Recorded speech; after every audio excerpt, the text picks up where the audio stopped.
ಇನ್ನೊಂದು ಏನು ಓಡ್ತಾನಪ್ಪ ದೇವರು, ಏನ್ ಭಾರ ಓಡ್ತಾನಪ್ಪ ಅಂದ್ರೆ ನಮ್ಮ ಪಾಪ ಭಾರ ಕೂಡ ಓಡ್ತಾನ.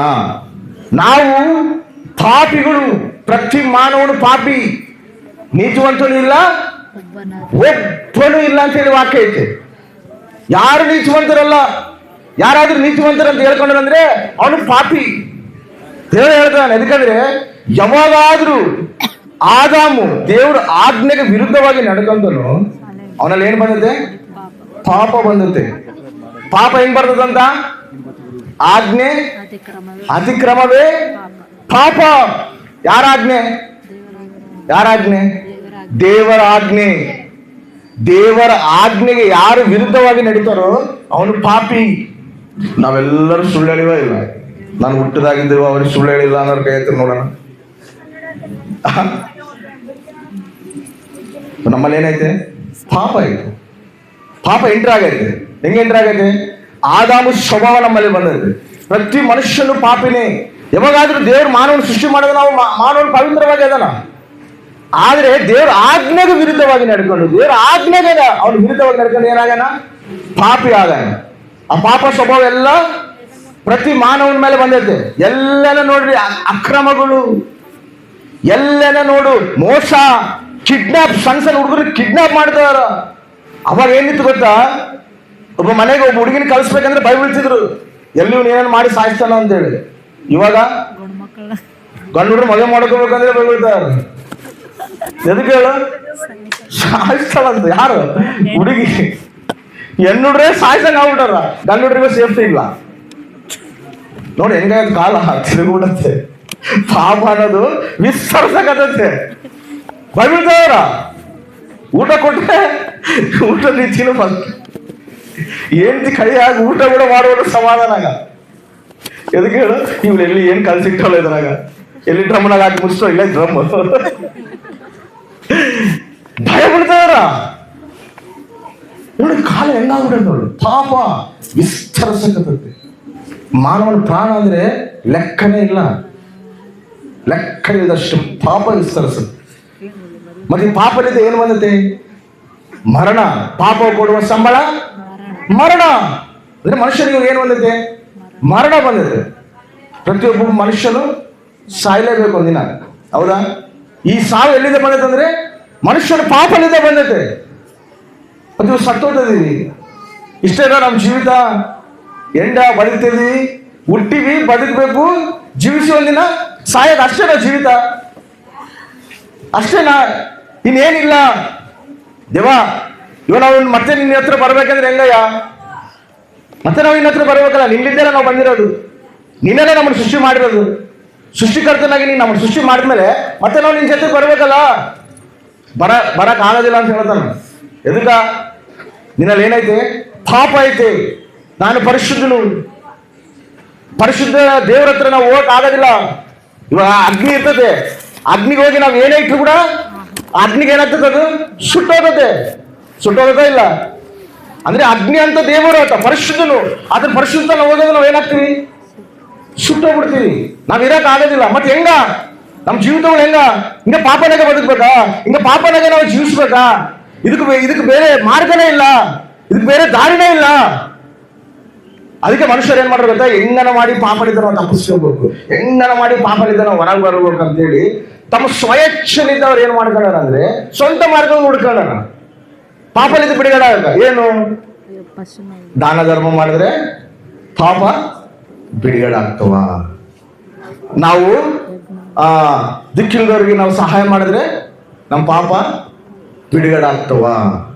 ಅಂದ್ರೆ ನಾವು ಅನ್ಯರಾಗಿದ್ದಾಗ ಈ ದಸರಾ ಹಬ್ಬ ಬರುವಾಗ ಇದು ಬನ್ನಿ ಇದು ಕರ್ಕೊಂಡು ಹೋಗ್ತಾರ. ಬೆಳಿಗ್ಗೆ 5 ಗಂಟೆಗೆ ಎದ್ದಾಳೆ. ಏನಂತಾರ ಅದು? ಬನ್ನಿ ಕೊಡುವಾಗ ಅವನಮ್ಮ ನಮ್ಮ ಸಣ್ಣರಿಂದ ಕರ್ಕೊಂಡು ಹೋಗ್ತಿದ್ರು. ಅದು ನಿಂಬೆನ್ನಾಗ ಆಯಿಲ್ ಹಾಕಿ ನಿಂಬೆನ್ನ ಹಚ್ಚಿ ಬೆಳಗ್ಗೆ ಮುಂಜೆ 4 ಗಂಟೆಗೆ ಕರ್ಕೊಂಡು ಹೋಗ್ತಿದ್ರು. ಅಲ್ಲಿ ಒಬ್ಬ ವ್ಯಕ್ತಿ ಆ ಸಕ್ಕರೆ ತಂದಿರೋದು ಅಲ್ಲಿ ಇರುವೆಗಳಿದ್ರೆ ಇರುವೆಗಳು ಹಾಕ್ತಾನ. ನಾನು ಅವಾಗ ಸಣ್ಣ ಹುಡುಗ ಇಷ್ಟದೀನಿ ಅವ ನಾನು ನೋಡ್ತಾ ಇದ್ದೀನಿ. ಅಂಕಲ್ ಏನ್ ಹಾಕಲಿ ಎದಕ್ಕೆ ಹಂಗೆ ಹಾಕ್ತಿದ್ರಿ? ಅವ್ರಿಗೆ ಸಕ್ಕರೆ ಅಂದ್ರೆ ಇಷ್ಟನಾ ಅಂತ ಹೇಳಿದ್ರೆ, ಸಕ್ಕರೆ ಅಂದ್ರೆ ಇಷ್ಟ ಇಲ್ಲ, ಸಕ್ಕರೆ ಅಂದ್ರೆ ಇಷ್ಟ ಅಂತ ಅಲ್ಲಪ್ಪ, ಹಂಗ ಹಾಕಿದ್ರೆ ಪುಣ್ಯ ಬರ್ತದೆ. ಏನ್ ಬರ್ತದಂತ? ಪುಣ್ಯ ಬರ್ತದಂತ. ಪುಣ್ಯ ಬರಕ ಆಗ್ತಾನ. ಅಂದ್ರೆ ಮನುಷ್ಯನು ಪುಣ್ಯ ಬರಕ, ಪಾಪದಿಂದ ಹೊರಗೆ ಬರಕ ತಮ್ಮ ಒಂದು ಸ್ವಯಚ್ಛ ಮಾರ್ಗಗಳು ಹುಡುಕ್ತಾನ. ಇದು ಮಾಡಿದ್ರೆ ಪಾಪ ಹೋದದೇನೋ, ಏನೇನೋ ದಾನ ಧರ್ಮಗಳು ಮಾಡಿದ್ರೆ ಪಾಪ ಹೋದದೇನೋ ಅಂತ ಹೋಗೋದಿಲ್ಲ. ಇವಾಗ ನಾವು ಮಾಡಬಾರ್ದು ತಪ್ಪುಗಳು ಮಾಡಿ ಇವಾಗ ದೇವರಿಗೆ, ದೇವ ನಾನು ಇದು ನೀನು ಕೊಡ್ತೀನಿ, ನನ್ನ ಕ್ಷಮಿಸ್ಕೊಡು ಪ್ರಭಾ ಅಂದ್ರೆ ಆತ ಸರಿ ನಾನು ಲಂಚ ತಗೊಂತೀನಿ, ನಿನ್ನ ಬಿಟ್ಟು ಬಿಡ್ತೀನಿ ಅನ್ನಂಗಲ್ಲ ಅರ್ಥ. ನೀನ್ ಏನಾದ್ರೂ ಕೊಡು ನನಗೆ, ನಾನು ಇಸ್ಕೊಂಡು ನೀನು ಪಾಪ ಕ್ಷಮಿಸ್ಬಿಟ್ಟಿನಿ ಅಂದ್ರೆ ಇದು ಈತೇನಾಗ್ತಾನೆ ಹೇಳು, ನಮ್ಮ ಪಾಪದಲ್ಲಿ ಆತ ಕೂಡ ಪಾಲಿಭಾಗಸ್ಥನ ಆಗ್ತಾನ. ಪಾಲಿಭಾಗಸ್ಥನ ಆಗ್ತಾನ ಇಲ್ಲ? ಹೌದಾ ಇಲ್ಲ? ಹಂಗಲ್ಲ. ಪಾಪದ ಶಿಕ್ಷೆ ಆಗಲೇಬೇಕು. ಪಾಪದ ಶಿಕ್ಷೆ ಆಗತ್ತಂದ್ರೆ ಇದು ನ್ಯಾಯವಂತನು. ಆಮೇಲೆ ಹೌದಾ ಇಲ್ಲ? ದೇವ್ರು ನ್ಯಾಯವಂತನ ಆಗ್ಬೇಕಂದ್ರೆ ಪಾಪದ ಶಿಕ್ಷೆ ಆಗಲೇಬೇಕು. ಮತ್ತೆ ಇವ್ರು ಹೊರಗೆ ಹೆಂಗ್ ಬರ್ತೀವಿ ಅಂತ ಹೇಳಿ ನಮ್ಮ ಪೂರ್ವಿಕರು ಏನ್ ಮಾಡಿದ್ರಂದ್ರೆ, ಇದ್ರಾಗಿದ್ದ ಹೆಂಗನಾದ್ರೂ ನಾವು ಹೊರಗೆ ಬರ್ಬೋದು, ಇದ್ರಾಗಿದ್ದ ಹೆಂಗನಾದ್ರೂ ನಾವು ಹೊರಗೆ ಹೆಂಗನಾದ್ರೂ ಬರ್ಬೇಕಂತ ಹೇಳಿ ನೋಡ್ತಿರುವಾಗ ನಾನೊಂದು ಮಾತು ಹೇಳ್ತೀನಿ. ಬಾರಿ ಸರ್ ಹೇಳಿನಿ, ಮತ್ತೆ ಇನ್ನೊಂದ್ಸರ್ ಹೇಳ್ತೀನಿ. ಮೋನಿಕಾ ಬೇಡಿ ಅಂತೇಳಿ ಎಷ್ಟು ಮಂದಿ ಗೊತ್ತು? ಫಿಲ್ಮ್ ಆಕ್ಟರ್ ಮೋನಿಕಾ ಬೇಡಿ ಅಂತ ನೀವು ಯೂಟ್ಯೂಬ್ ನಲ್ಲಿ ಹೊಡೆದು ನೋಡಿ. ಫೇಮಸ್ ಹೀರೋಯಿನ್ ಆಕಿ, ಬಾಲಿವುಡ್ ನ ಒಂದು ರೀತಿಯಲ್ಲಿ ಹಾಳಾಕಿ, ಅಷ್ಟು ಫೇಮಸ್ ಹೀರೋಯಿನ್ ಆಕಿ. ಆಕಿ ಸಂಜಯ್ ದತ್ ಹೀರೋ ಇದನಲ್ಲ, ಸಂಜಯ್ ದತ್ ಈ ಗನ್ನುಗಳು ಸಪ್ಲೈ ಮಾಡೋದ್ರಲ್ಲಿ ಅರೆಸ್ಟ್ ಆಗ್ತಾನ. ಗೌರ್ಮೆಂಟ್ ಅರೆಸ್ಟ್ ಮಾಡ್ತಂತೆ ಯಾರನ್ನ? ಸಂಜಯ್ ದತ್ನ.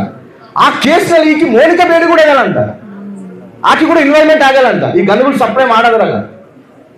ಅದಕ್ಕೆ ಏನ್ ಮಾಡ್ರಿ ಗೊತ್ತಾ, ಆ ಸಂಜಯ್ ದತ್ ಪಕ್ಕಕ್ಕೆ ಈಗಿನ ಕೂಡ ಜೈಲಿಗೆ ಹಾಕಾರ. ಜೈಲಿಗೆ ಹಾಕಿದಾಗ ಕೆಲವು ತಿಂಗಳುಗಳಾದ್ಮೇಲೆ ಬೇಲಿಂದ ಹೊರಗೆ ಬರ್ತಾಳ. ಬೇಲಿಂದ ಯಾರಾದ್ರೂ ಇಷ್ಟು ತಿಂಗಳುಗಳು ಆ ಜೈಲಾಗಿದ್ದಾಗ, ಜೈಲಿಂದ ಹೊರಗೆ ಬಂದ್ಮೇಲೆ ಯಾರಾದ್ರೂ ಎಲ್ಲಿಗೆ ಹೋಗ್ತಾರೆ ಹೇಳು? ಫಸ್ಟ್ ಮನೆಗೆ ಹೋಗ್ತಾರ. ಮಕ್ಕಳು ನೋಡ್ಬೇಕು, ಹೆಂಡತಿ ನೋಡ್ಬೇಕು, ತಂದೆ ತಾಯಿ ನೋಡ್ಬೇಕಂತ ಓಡ್ತಾರ ಇಲ್ಲ. ಅದಕ್ಕೆ ಎಲ್ಲಿಗೆ ಹೋಗಲ್ಲ ಗೊತ್ತಾ? ಸೀದಾ ಗುಡಿಗೆ ಹೋಗ್ಯಾಳ. ಗುಡಿಗೆ ಹೋಗ್ಯಾಳ. ಏನ್ ಮಾಡಕ್ ಹೋಗ್ಯಾಳ ಗುಡಿಗೆ? ಏನ್ ಮಾಡ್ತಾಳಪ್ಪ ಅಂದ್ರೆ, ಗುಡಿಗೆ ಹೋಗಿ ಅಲ್ಲಿ ಗುಡಿ ಮೆಟ್ಲಿರ್ತಾವಲ್ಲ, ಗುಡಿ ಮೆಟ್ಲನ್ನೆಲ್ಲ ಕ್ಲೀನ್ ಮಾಡ್ದ ಅಂತ ಬಂಡೆ ಹೊಡಿಸ್ತಾಳ. ಯಾರು ಹೇಳಿಕೆ? Famous heroine. ಅದನ್ನ ಮೀಡಿಯಾದವ್ರು ನೋಡ್ಯಾರ. ಏನಕ್ಕೆ ಮೋನಿಕಾ ಬೇಡಿ ಇಷ್ಟು ಫೇಮಸ್ ಹೀರೋಯಿನ್, ಏನಿಲ್ಲಿ ಗುಡಿಗಳು ತಗೊಂಡು ಗುಡಿ ಮೆಟ್ಲುಗಳೆಲ್ಲ ಕ್ಲೀನ್ ಮಾಡ್ತಾಳ ಅಂತ ಹೇಳಿ ನೋಡ್ತಿದ್ದೆ. ಅಲ್ಲಿ ಪ್ರಸಾದ ತಿಂದು ಬಿಸಾಕಿರ್ತಾರಲ್ಲ ಪೇಪರ್ಗಳು, ಆ ಪೇಪರ್ಗಳೆಲ್ಲ ಎತ್ತಿ ತಗೊಂಡೋಗಿ ಡಸ್ಟ್ಬಿನ್ಗೆ ಹಾಕ್ತಾಳ. ಅವ್ರಿಗೆ ಅರ್ಥ ಆಗೋದು, ಅರೆ ಈಗ ಜೈಲಿಂದ ಬಿಡುಗಡೆಯಾಗಿ ಬಂದು ಸೀದಾ ಇಲ್ಲಿ ಗುಡಿಗೆ ಬಂದು, ಅರೆ ಏನಾರ ದೇವರಿಗೆ ಮುಕ್ಕೊಳೋದಿಲ್ಲ, ಏನೇನ ಬಂದು ಎಲ್ಲ ಕ್ಲೀನ್ ಮಾಡ್ಕೊಂಡು ಬಿಡ್ತಾರಲ್ಲ. ಏನ್ ಮೇಡಮ್ ನೀವು ಮೀಡಿಯಾ ಎಲ್ಲ ಬಂದು ಆಕಿ ಫೋಕಸ್ ಮಾಡೋದ? ಏನ್ ಮೇಡಮ್ ನೀವು ಇಷ್ಟು ಫೇಮಸ್ ಹೀರೋನ್ ಆಗಿ ಎದಕ್ಕಿಂತ ಕೆಲಸ ಮಾಡ್ತಿದ್ರಿ ನೀವು ಅಂತ ಕೇಳಿದಾಗ ಆಕೆ ಏನಂತ ಹೇಳೋದು ಗೊತ್ತಾ? ನಾನು ಮಾಡಿರೋ ಪಾಪ ಪರಿಹಾರ ಮಾಡ್ಕೊಂತಿದ್ದೀನಯ್ಯ. ಏನ್ ಮಾಡ್ಕೊಂತಾರಂತ? ಪಾಪ ಪರಿಹಾರ. ಅಂದ್ರೆ ಪಾಪ ಪರಿಹಾರ ಸಲುವಾಗಿ ಮಾನವನ ರಕ್ಕ ಪ್ರಯತ್ನ ಪಡ್ತಾನ. ರಕವಾಗಿ ಹೆಂಗ ಪಾಪದಿಂದ ಹೊರಗೆ ಬರ್ಬೇಕು, ಹೆಂಗ ಪಾಪದಿಂದ ನನ್ನ ಬಿಡುಗಡೆ ಆಗ್ಬೇಕು, ಈ ಪಾಪದಿಂದ ನನಗೆ ಹೆಂಗ ಹೊರಗೆ ಬರ್ಬೇಕಂತೇಳಿ ತನ್ನ ಸ್ವಇಚ್ಛೆಯಿಂದ ತನ್ನ ಜ್ಞಾನ ಉಪಯೋಗಿಸಿ ಹೊರಗೆ ನೋಡ್ತಾನೆ. ಅದನ್ನು ಎಲ್ಲದರಿಂದ ಕೂಡ ಹೊರಗೆ ಬರಕ್ ಆಗೋದಿಲ್ಲ ಅಂತೇಳಿ ಗೊತ್ತಾಗಿ ನಮ್ಮ ಪೂರ್ವಿಕರು ಏನ್ ಮಾಡ್ಯಾರಂದ್ರೆ, ದೇವ್ರ ತಲೆ ಕುತ್ಕೊಂಡು ದೇವ್ರ ಧ್ಯಾನ ಮಾಡಿ ಆ ಒಂದು ದೈವಿಕ ಜ್ಞಾನದಿಂದ ತಿಳ್ಕೊಂಡಿರೋದು ಏನು ಗೊತ್ತಾ? ಸರ್ವ ಪಾಪ ಪರಿಹರೋ ರಕ್ತ ಪ್ರೋಕ್ಷಣ ಅವಶ್ಯಂ ತದ್ರಕ್ತಂ ಪರಮಾತ್ಮೇನಾಯ ಪುಣ್ಯದಾನ ಬಲಿಹಾರಂ. ಏನು? ಸರ್ವ ಪಾಪ ಪರಿಹಾರಕ್ಕಾಗಿ, ಅಂದ್ರೆ ನಮ್ಮ ಎಲ್ಲ ಪಾಪಗಳು ಪರಿಹಾರಕ್ಕಾಗಿ ರಕ್ತ ಪ್ರೋಕ್ಷಣ ಆಗ್ಬೇಕಂತ. ರಕ್ತ ಪ್ರೋಕ್ಷಣ ಅವಶ್ಯಂ, ರಕ್ತ ಪ್ರೋಕ್ಷಣ ಆಗ್ಬೇಕಂತ. ಯಾರ ರಕ್ತ? ತದುರಕ್ತಂ ಪರಮಾತ್ಮೇನಾಯ ಪುಣ್ಯದಾನಂ ಬಲಿಯಾಗಂ. ಪರಮಾತ್ಮನೇ ಮಾನವನಾಗಿ ಬಂದು ರಕ್ತ ಚಿಂದಿಸ್ಬೇಕಂತ. ಆಮೇಲೆ ಹಾಲೆಲೂಯಾ. ಮತ್ತೆ ಸಕಲ ಮಾನವ ಪಾಪಗಳು ಪರಿಹಾರಕ್ಕಾಗಿ ತಾನೇ ಮಾನವನಾಗಿ ಬಂದು ತನ್ನ ರಕ್ತವನ್ನು ಚಿಂದಿಸಿರುವ ದೇವರು ಯಾರು? ನಾನು ಪ್ರಕಟಿಸಿರುವ ನಜರೇತಿನ ಯೇಸು. ಆಮೆನ್. ಹಾಲೆಲೂಯಾ. ನಮ್ಮೆಲ್ಲರ ಪಾಪಗಳು ಪರಿಹಾರಕ್ಕಾಗಿ, ನಮ್ಮ ಪಾಪಗಳು ಪರಿಹಾರ ಆಗ್ಬೇಕಂತೇಳಿ ನಾವು ಮತ್ತೆ ಆತನ ಸ್ಥಾನಕ್ಕೆ ನಾವು ಆತನ ನಿತ್ಯ ಜೀವನ ಪಡ್ಕೋಬೇಕು, ಆತನ ನಾವು ಕಳಿಬೇಕಂತೇಳಿ ತಾನೇ ಮಾನವನಾಗಿ ಒಂದು ಶಿಲುವೆಗಟ್ಟಿ ತನ್ನ ರಕ್ತದ ಧಾರಾಳವಾಗಿ ನಮ್ಮ ಸಲುವಾಗಿ ಸುರಿಸನ. ಆಮೆನ್. ಹಲ್ಲೆಲೂಯಾ. ಸತ್ತ ಅಲ್ಲೇ ಅದನಾ? ಸತ್ತ ಅಲ್ಲೇ ಅದನಾ? ಇಲ್ಲ. ಎಷ್ಟೆಷ್ಟೋ ಮಹಾನುಭಾವರು ಹುಟ್ಟಾರ ಈ ಪ್ರಪಂಚದಲ್ಲಿ. ಎಷ್ಟೆಷ್ಟೋ ಮಹಾನುಭಾವರು ಪ್ರಭಾವಿತ ಮಾಡ್ಯಾರ. ಹೆಂಗ್ ಪ್ರಭಾವಿತ ಮಾಡ್ಯಾರ ಗೊತ್ತಾ? ಈ ವ್ಯಕ್ತಿ ನೋಡಿ ನಾನು ಜೀವಿಸ್ಬೇಕು, ಈ ವ್ಯಕ್ತಿ ನೋಡಿ ನಾನು ಜೀವಿಸ್ಬೇಕು, ಈ ವ್ಯಕ್ತಿ ನೋಡಿ ನಾನು ಜೀವಿಸ್ಬೇಕಂತೇಳಿ ಅನೇಕರು ಇನ್ಸ್ಪಿರೇಷನ್ ಮಾಡ್ಯಾರ. ಅಷ್ಟು ಪ್ರಭಾವಿತ ಮಾಡ್ಯಾರ ಹುಟ್ಟಾರ. ಇವರೆಲ್ಲರೂ ಎಲ್ಲಿ ಸೋತಾರ ಗೊತ್ತಾ? ಮರಣ. ಇವ್ರ ಸಮಾಧಿಗಳು ಎಲ್ಲ ಮುಚ್ಚಲ್ಪಟ್ಟವ. ಪ್ರಪಂಚದಲ್ಲಿ ತೆರೆದಿರೋ ಒಂದೇ ಒಂದು ಸಮಾಧಿ, ನಜರೇತಿನ ಯೇಸುವಿನ ಸಮಾಧಿ. ಆಮೆನ್. ನೋಡಕತ್ತೆ ಮರಣ. ಎಂತೆಂತರ್ನೋ ನೋಡಿ ನಾನು, ನಗಕತ್ತ ಮರಣ. ಎಂತೆಂತ ಮಹಾನುಭಾವ್ರನ್ನ ನೋಡಿನಿ, ಎಂತೆಂತ ಪ್ರಭಾವಿತ ಮಾಡೋದು ನೋಡಿನಿ. ನಿನ್ನಲ್ಲಿ ಏನೈತೆ ಯೇಸು ಅಂತ ನೋಡಕತ್ತೆ, ನಗಕತ್ತೆ. ಸವಾಲು ಮಾಡ್ತಾನೆ ಶಿಲುವಿನಲ್ಲಿ, ಓ ಮರಣಮಾ ನೀ ಮುಲ್ಲೆಕ್ಕಡ, ಓ ಮರಣಮಾ ನೀ ವಿಜಯವೆಕ್ಕಡ ಅಂತೇಳಿ ಸವಾಲು ಮಾಡಿ 3 ದಿನ ಆದ್ಮೇಲೆ ಮತ್ತೆ ಪುನರುತ್ಥಾನ ಆಗಿದ್ದಾನ. ಆಮೆನ್. ಹಲ್ಲೆಲೂಯಾ. ಎದ್ದು ಏನ್ ಮಾಡೋಣ? ನಾನು ಜೀವಿಸ್ತಿದ್ದೀನಿ, ನೀವು ಜೀವಿಸ್ತೀರಿ. ನಾನು ಪಾಪನ ಜಯಿಸಿನಿ, ನೀವು ಪಾಪನ ಜಯಿಸ್ತೀರಿ. ಅದಕ್ಕೆ ಹೇಳ್ತೇನ, ನಾನೇ ಸತ್ಯವು ಜೀವವು ಮಾರ್ಗವು.